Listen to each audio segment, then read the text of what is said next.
صباح الخير، كيفكم بنات؟ شو اخباركم؟ عساكم طيبين. بس عندي شرح بسيط جدا على الرموش. اوكي، لازم انتو كزبائن او كمحبين الرموش تكونوا انتو فاهمين آه النقطة هذه بالذات على الرموش.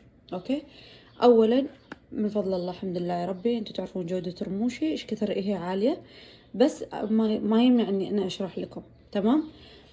اولا لازم تعرفون إذا جيت أنا آخذ رمش أو أشتري رمش، لازم أولا أشوف ال 3D. أوكي، للرمشة.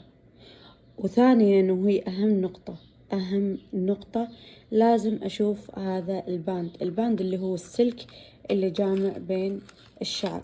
تمام. إحنا كتجار يختلف معانا هذا الموضوع.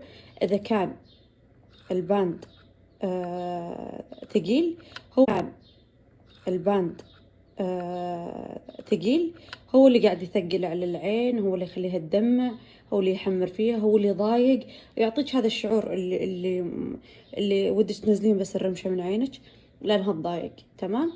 وعلى فكرة كل ما كان السلك أعرض أو كان السلك يعني قوي أو سميك، معناته الرمشة جدا رخيصة سعر وجودة. تمام. لكن كل ما كان الباند أنحف بهذا الشكل، أوكي، أنحف بهذا الشكل، معناته أن الرمشة جدا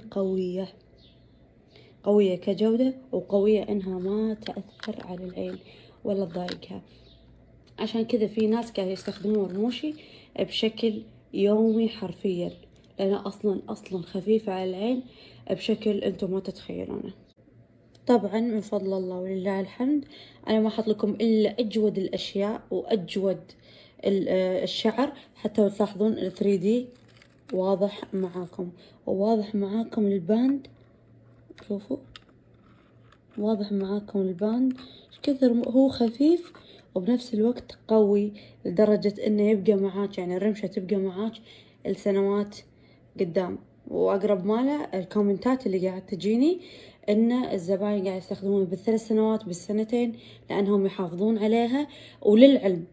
للعلم الرمشة كل ما لبست أكثر كل ما طلعت أحلى من قبل. يعني هذه جودة رموشي للأمانة، مو عشان رموشي بس، كل ما لبستيها أكثر كل ما صارت جودتها أحسن. يعني أنا إذا جيت ألبس رموش أفضل إني ألبس رموش أنا مستخدمتها أول، ولا إني ألبس رموش جدد.